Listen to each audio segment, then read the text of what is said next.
দিলীপ আছেন দিলীপে। নির্বাচন কমিশনের নজরদারির পরও রাজ্য রাজনীতির বিতর্কের কেন্দ্রবিন্দু তিনি। লাঠির পর এবার ত্রিশূল হাতে ভোট প্রচারে বর্ধমান দুর্গাপুর লোকসভা কেন্দ্রের বিজেপি প্রার্থী দিলীপ ঘোষ। বিজেপি প্রার্থীর দাবি আত্মরক্ষা নয়, দেশ রক্ষার জন্য ত্রিশূল হাতে নিয়েছেন তিনি। সংবাদ মাধ্যমে ভেসে থাকতেই দিলীপ এসব করছেন দাবি তৃণমূলের। আত্মরক্ষা আছে না দেশ রক্ষা। আত্মরক্ষা নয়, দেশ রক্ষায় ত্রিশূল ধরেছেন তিনি। বর্তমানে প্রচারে এমনই মন্তব্য বর্ধমান দুর্গাপুরের বিজেপি প্রার্থী দিলীপ ঘোষের। তার দাবি, শিবের প্রেরণায় অশুভ শক্তি দমনে ত্রিশূল হাতে নিয়েছেন।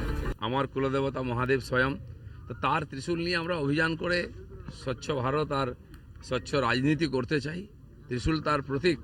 হারের লজ্জা বাঁচাতে এবং সংবাদ মাধ্যমে ভেসে থাকতে দিলীপের এই মন্তব্য। কলকাতা টিভিতে ফোনে দাবি তৃণমূল নেতা জয়প্রকাশ মজুমদারের। নিশ্চিত তিনি পরাজিত হবেন, সেই সব দিকে নজর না দিয়ে তিনি নানা রকম নাটক প্রত্যেকদিন করছেন। কোনোদিন লাঠি হাতে, কোনোদিন ত্রিশূল হাতে, কোনোদিন মুখ দিয়ে তুবড়ি ছোটাচ্ছেন, কটূক্তির তুবড়ি। এসবগুলো হচ্ছে মিডিয়াতে ভেসে থাকার ছলনা।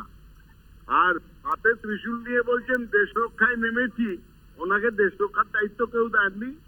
আজকে সব থেকে বড় কথা, তার উপরে তার দলই ভরসা করছেন না। সেই লোকের উপর কি করে দেশের ভরসা, দেশ রক্ষার ভরসা করবেন?